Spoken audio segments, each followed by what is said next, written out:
you, AIOS, for giving me this opportunity for this keynote talk on randomized trial between our technique of nucleus hydroexpression versus viscoexpression in manual small incision cataract surgery.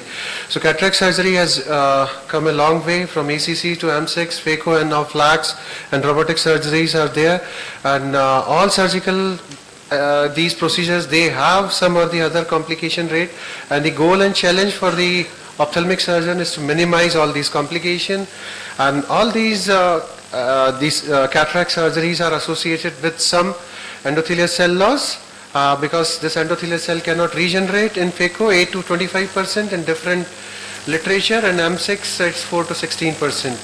And there are various studies compared M6 versus phaco, and there was no significant p-value difference. So this was the first prospective randomized trial to analyze and compare the ECD loss during M6 using the viscoelastic assisted nucleus removal versus Morya's technique of nucleus hydroexpression with basal salt solution. So demography and the uncorrected distant visual acuity best corrected post-op and pre and post-op IOP change in CCT, pre and post-op changes in keratometry. And this is how we did it. The sample size calculation, inclusion criteria, fairly good mydriasis and cornea with no central opacity, no previous ocular surgery, ECD of more than 2000 millimeters square, and group A, nucleus removal using OVD, and second Morya's technique. So this beveled up hydrocannula we prepared. This is the 3D video.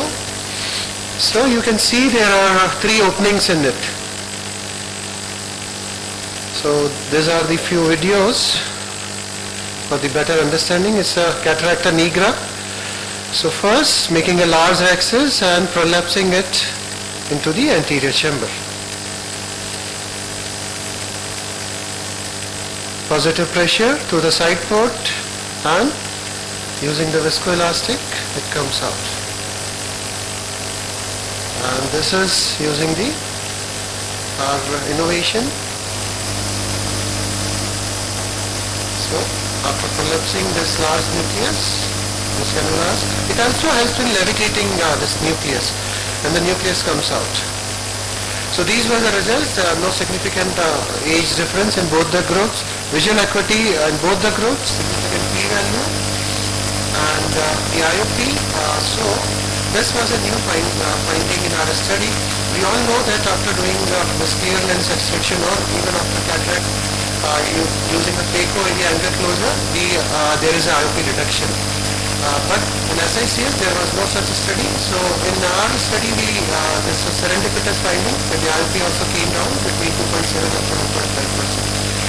And there was ECD cell loss of 9.7% in the first group, OVD, and 4.8% only using the BSS plus with a significant p-value. And there was same CCT in both the groups, K1, K2. Because we did the temporal, mid-temporal incision in both the groups. So this iatrogenic surgical trauma to endothelia results in pseudoplakic bullous keratopathy. That leads to visual impairment. In previous studies they had compared ECD loss during phaco or between phaco and M6, but we compared 2 techniques of nucleus removal. And this prospective randomized trial proves that like during PCIOL implantation, BSS plus can be used for nucleus delivery with endothelial protective effect.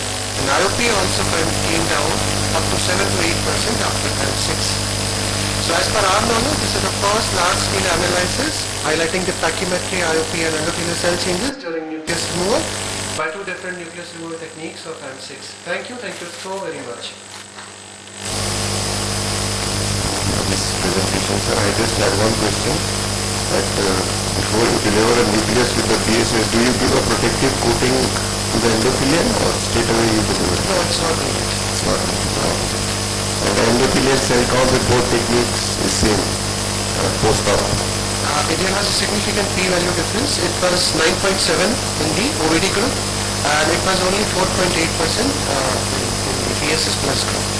Also, we are using this technique to implant the foldable IOL, and that study is undergoing, and we will hopefully within 3 months results will be out. And it's a very great technique of using only the BSS plus for this foldable IOL implantation. Thank you.